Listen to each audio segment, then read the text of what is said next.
everyone, Bernard here. I hope you're all very well. Welcome to the Citizen channel and our preview, isn't it? We have a preview today. It's a City presentation as we do our big match preview on Manchester City versus Olympiacos. Have you spell it with a C or a K? I've spelt it with a C because that's how they show it on their own page. So I've spelt it with a C. Obviously, they show it in Greek, but it's all Greek to me, so I have no idea. But I think they spell it or prefer it with a C, so I've done it that way. But so please, before anyone says I've spelt it incorrectly, yeah, it's a Group C Champions League game day 3, isn't it? Game day 3 at the Etihad Stadium on Tuesday, the 3rd of November, 8 p.m.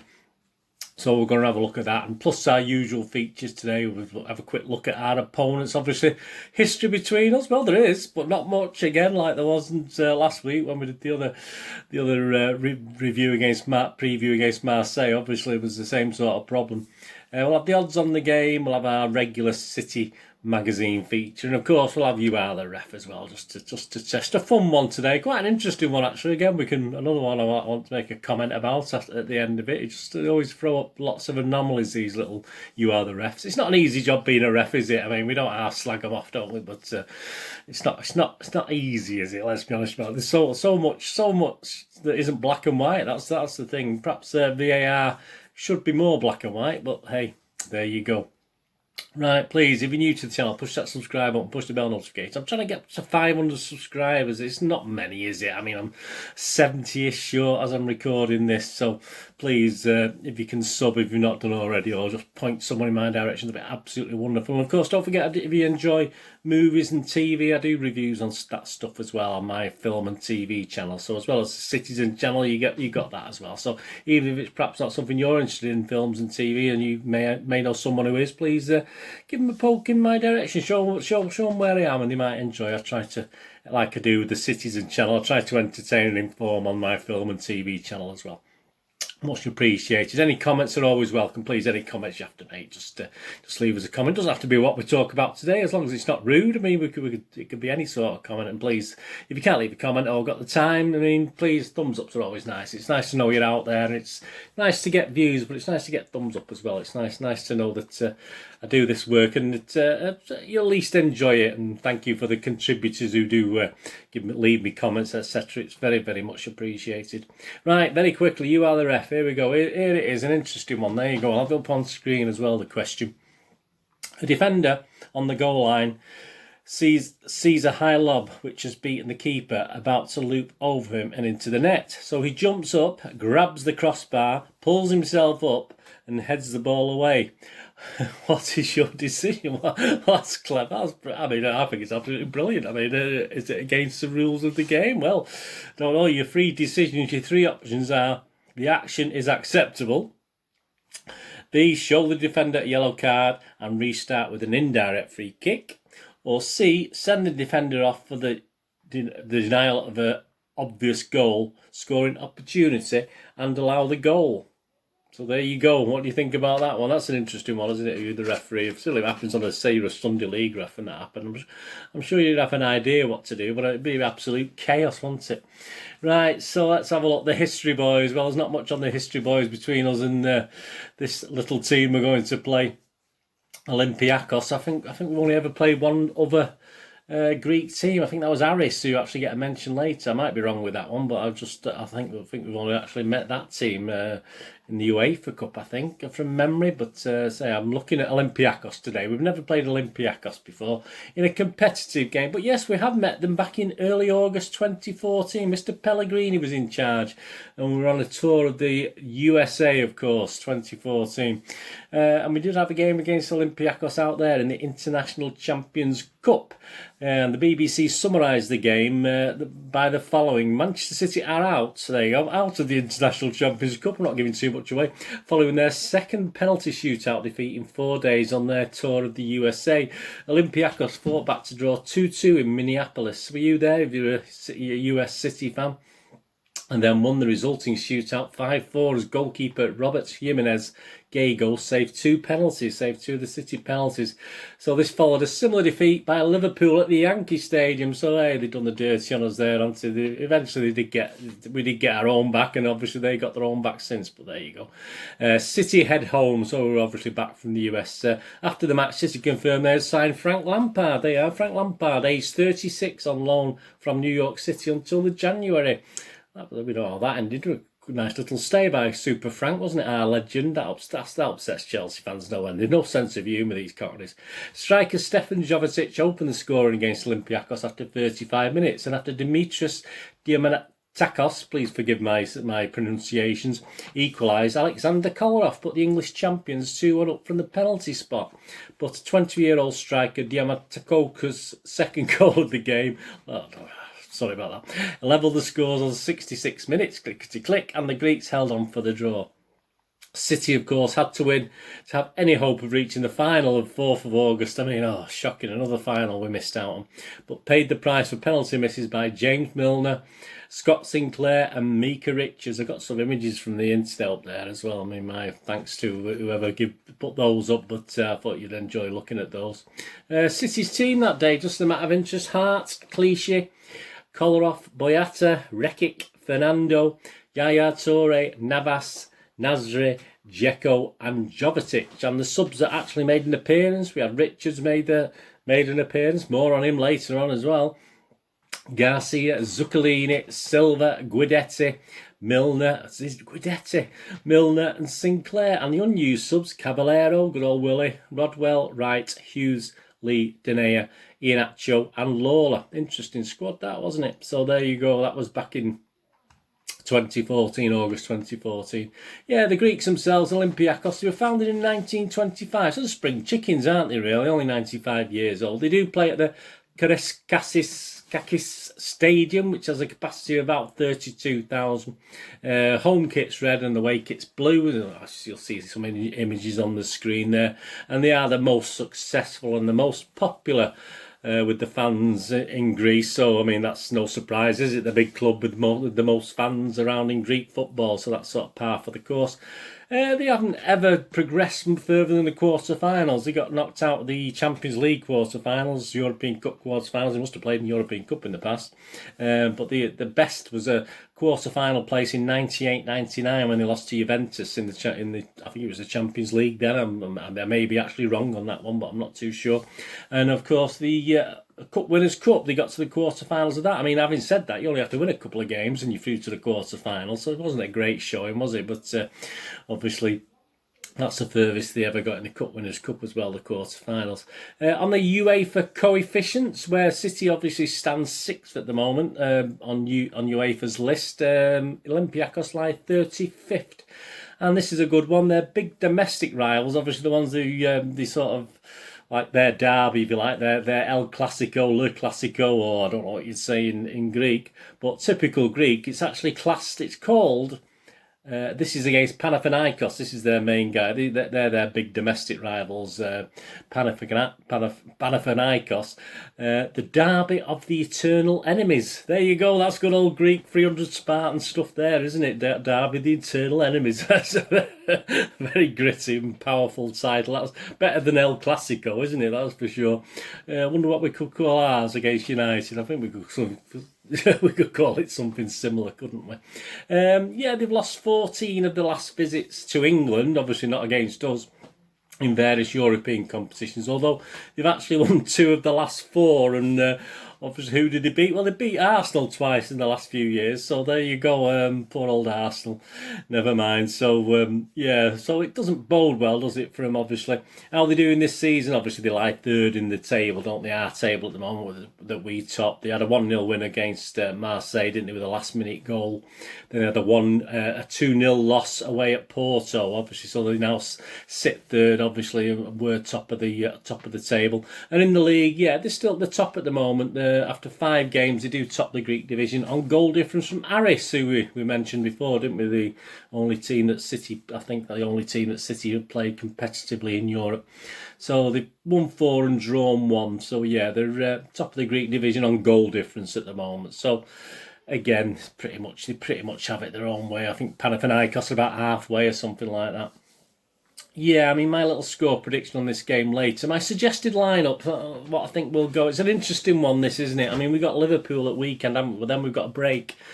So I'll just mention it in a minute on my thoughts. So I'll go with this, but it could change depending if Pep's thinking the same as me, which he probably isn't. So if he's got any common sense, he won't be.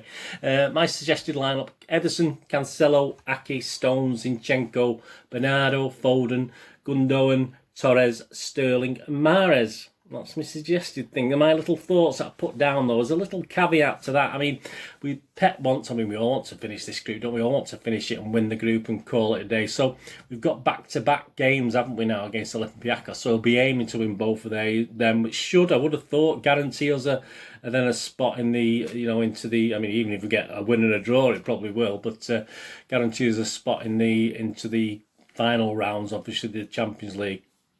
But he will have one eye on the Liverpool game. This is it. So, although we have that international break coming up, so is he going to get 2 more games out of his key players? Is he going to chance that? I mean, as far as injury is concerned, most of the players need to play. So there's 1 or 2 perhaps don't, but most of them need to play for, just to keep playing, basically, with a break on the horizon as well, and with Liverpool coming up. So, yeah, that team could be quite interesting for Pep. But I'm no doubt if he drops any key players, I mean, see, because I haven't put KDB in there, for instance, he'll have them on the bench, I think, for Tuesday night. That's no problem, I'm not travelling away over at home. So, yeah, I think he'll have his key players on the bench if need be, but I think he should go fairly strong. But say, just how much thought is he going to be thinking about the Liverpool game? So it will be quite interesting to see how many changes he makes to the team. So, yeah, my thoughts, I think, yeah... should win it, shouldn't we? I mean, I'll give you my score after, but I mean, it shouldn't be. I mean, we don't win this. I mean, we should do. We're on okay form. We played okay against Sheffield United, didn't we? We played well against Marseille. So we should win this. And I'll just say we should win this. I won't give too much away, but I would have thought by 2 or 3 goals at least. So, yeah, if you think any thoughts that you've got on this, and say I've not actually watched Olympiacos as yet, but obviously based on the coefficients and the quality of the league, we should be okay in this. And some people might think 4 or 5, but I think we're struggling a little bit scoring wise at the moment, aren't we? So I'll be happy with a 2 or 3 goal win, but more on that in a moment. Right, on to the Champions League, the odds, and please gamble responsibly. And I never condone gambling, and if the fun stops, stop. And please, these are just for a bit of fun. The game against Sheffield United, I made a very tiny profit. I did actually have City. I had 5 points on City half time and full time, so I got that back. That paid for the compensated for the other 2 bets that went down, unfortunately. So a very small profit last week on that one. Right, on to this game. Right, well, for the league, for the Champions League, the bookies are seeing sense at last. My thoughts on City being constantly up there as the favourites for this Champions League. Well, now Bayern Munich are the clear favourites on their own. We were actually joint favourites ourselves with Bayern Munich a week or 2 ago, but now Bayern Munich are their own favourites. The best price they can get with at the moment is I think 3 to 1's the best price you can get on Bayern Munich, which is not great. It's not a good price. It's not a good price if you think they're going to win it, but it's a good price to lay. And City are 9 to 2 now. City are 9 to 2 to win the Champions League. So we drifted. We were joint up to recently. Last time we did a preview. Interesting enough, Liverpool are now drifted out to 15 to 2. Obviously, the Van Dijk effect, etc. So that's an interesting thing anyway. But 9 to 2 for City. You can still get okay odds on laying it. I have a look. I've not done anything this week. I've not had a look round checking if I can lay them a little bit. But when that starts to drift out, it becomes less sort of desire to lay, even though I'm not 100% confident we've got the ability to win this, but you never know. By next February, things might be looking a little bit different. Right, on to the match itself. City are 1 to 5 to win, 7 to 1 the draw, 14 to 1 for an Olympiacos win. First goal scorers, the main things there. I mean, Sterling, I think he'll play 16 to 5. Foden, I'm sure, will play 11 to 2.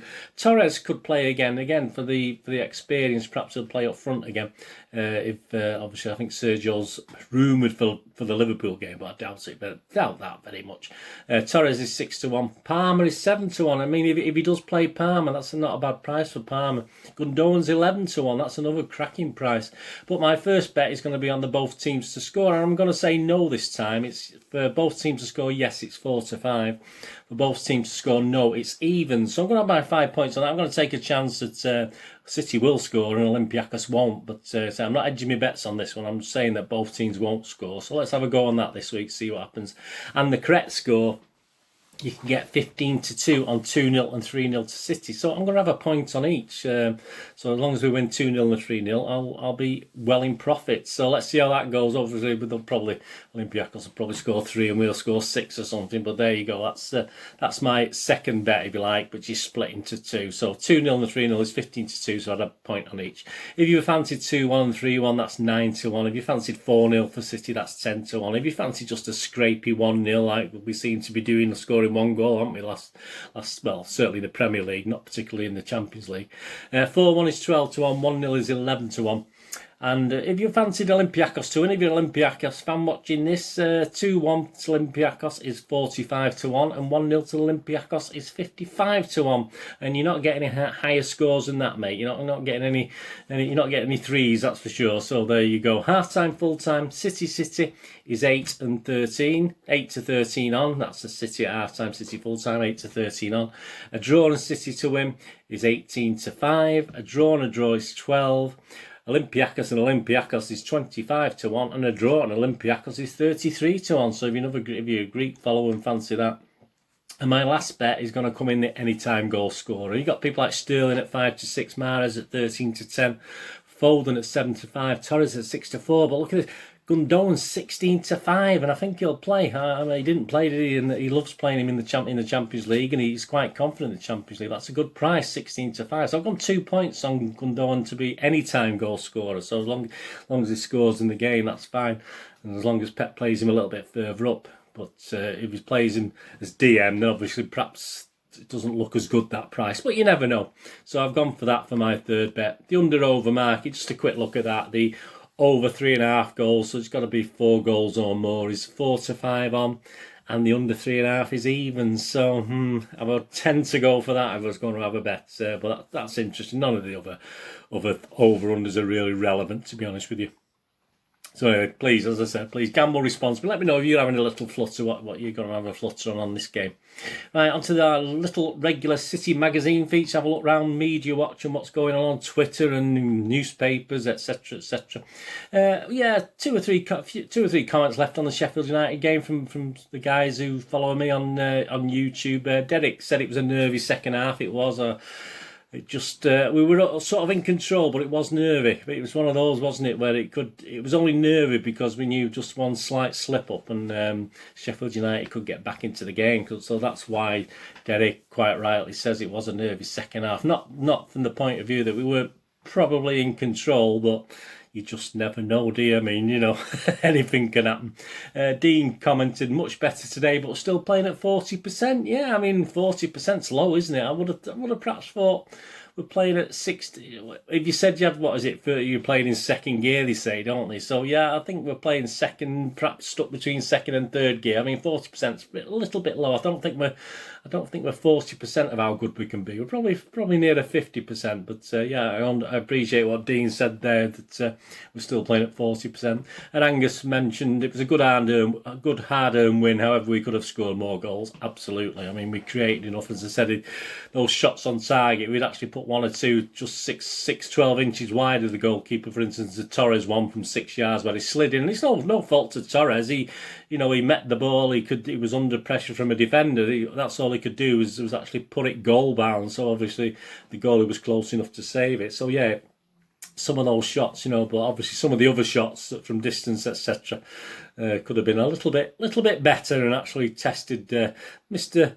I was going to Ramsdale. I was going to say Mr. Dinsdale. Then I was going to get all Norman Wisdom. Someone mentioned him actually. Did anyone ever think of him when he was mentioning Ramsdale? And I actually did. Yeah, I kept thinking of Mr. Dinsdale. Is it Dinsdale in Norman Wisdom films? So there you go. Yeah, at the Ginger Wig. Yeah, obviously we follow him, don't we? Got some great stuff on his site, obviously, and some new wash bags. Have a look at the wash bags on the images there. So they go live this weekend. So that's today as I'm recording this. It's Sunday, so it's probably gone live. So check out at the Ginger Wig his new wash bags, and he did mention he's got to check if he can get a 6-pack in for the away days. And well, fingers crossed, mate. But I think we're a long way off from the away days, unfortunately, at the moment. So check that out anyway. So there's some great Christmas stuff anyway. And as most of us, as we go prepare for another lockdown, will be buying stuff online. That's a great place to visit. Yeah, the pep talk, wasn't it? I mean, everyone's quite happy with what he's quoted as saying recently, and it's been spread about the internet.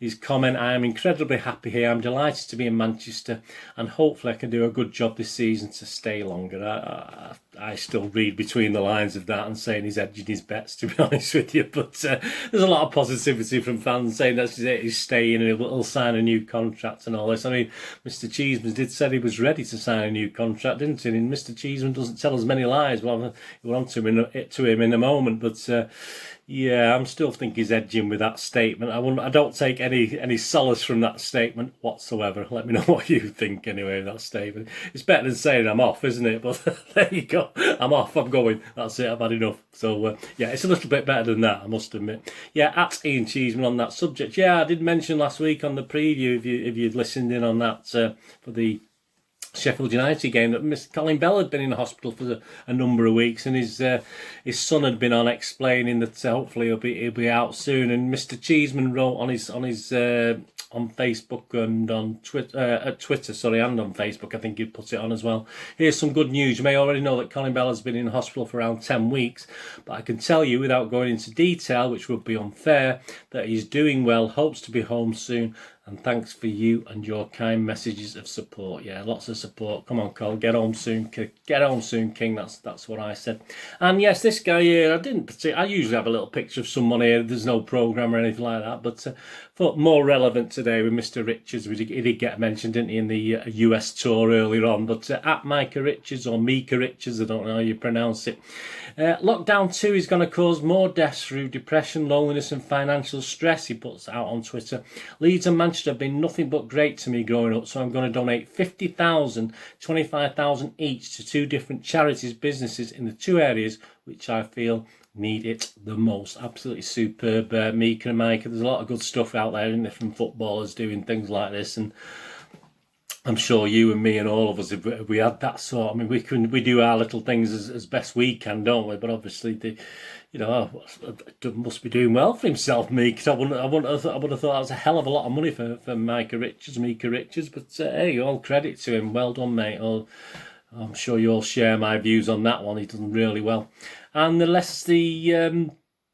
another selling thing. I don't do this for any. They don't ask me to do it. I just spot these things on Twitter. At Tiny Jerseys. Yeah, I mean they do. I've seen they've got Liverpool stuff on there as well. Don't hold it against them. But yeah, it's some great. I mean they look fantastic, don't they? For any Man City fans out there. So if you go on to at Tiny Jerseys and sort of follow some links on there, I think they look fantastic. And there's ones with I didn't see any City ones, but where the players have got their hands behind the back with the tiny jerseys, and they're really good. If he's got any City ones of them, that'd be fantastic. But give that a look anyway. As I say, I don't get asked to do these. It's just something that takes my eye, and I think they're like the ginger wig stuff. If it looks really good, I'll point you in their direction. But they do look really good. So there we go. And You Are the Ref. So we're going to do the answer, aren't we, for the You Are the Ref now. Thank you for that little magazine feature. Right, yes, you remember the question? Well, he sort of jumped up and levered himself up on the crossbar with his hands to head the ball. Very clever, but not very gentlemanly, was it? So, yeah, I mean, even before the answer, I was thinking that, well, I'd award the goal, to be honest with you, but I don't think refs have got the ability to do that, have they? So, yeah, the answer is actually B, which is, it's like when you're through for a penalty, isn't it? It's a dead on goal, it's there like a defender handballs it. It's the same thing, isn't it? If it's going in the net and you can see it's going in the net, I mean, to me, it should be awarded as a goal, but they can't do that. That's not the rules of the game. So the answer is B. Show the defender a yellow card for unsporting behaviour. You should restart the game with an indirect free kick to the attacking team on the 6-yard line, parallel to the goal line. At the point closest to the incident, if he had used his hands to prevent the ball from dropping into the goal, he would be sent off. So there you go. So, but then again, I would probably say, well, go one further there. I say, well, all right, if you can't give the goal, then at least send him off as well. To me, it's as bad, isn't it? That's got to be as bad as handballing it. So, Quite an interesting one again, that. I thought sort of, it's not a simple yes, no, maybe answer, was it? It was sort of quite an interesting one. Did you get that right? Anyway, let me know if you did. So, absolutely fantastic. Having one of those, obviously, before the preview of the Liverpool game. Anyway, thanks for joining me for this match preview of the Olympiacos game. And of course, I'll be back on Wednesday with a review of this game. Obviously, hopefully Wednesday lunchtime, between lunchtime and mid-afternoon. Anyway, with once I've got back, and oh yeah, I'll be all right because I'm not in work Wednesday. That's it. So I can get that out hopefully early mid-morning, something like that. So please check out for that, and please check out all my playlists and my city history stuff, my city pass stuff that are out there. There's tons of stuff going out on there, so please keep a lookout for that on the playlists. And please, on screen now, please check my links. If you follow me and friend me on Facebook and Twitter, I do check every couple of days and follow and friend everyone back. So if you can do that, it'd be absolutely wonderful. And as you know, I used to have a video shop in Manchester in the 90s and 2000s. I do still sell through a website now, moviegamenostalgia.com. I sell old and rare DVDs, movie posters from that era, 90s and 2000s. Some great actors, some great films. As I'm doing this, we've had the passing of Mr. Sean Connery, haven't we? So I've even got some posters featuring Mr. Connery there that are fantastic, and you won't get them again. Quite unique ones, and very reasonably priced, may I add. So yeah, if you can check that out. And some board games on there as well, moviegamenostalgia.com. Much appreciated if you can do that. And as I said, if you're into your films and TV, please check out my playlist for that as well. Anyway, thanks for watching today. Whatever you're going to do with the rest of your day, have a great one. Look after yourselves, look after your friends, look after your families, and more importantly, let's all look after each other.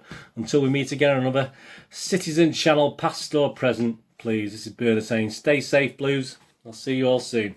Bye-bye.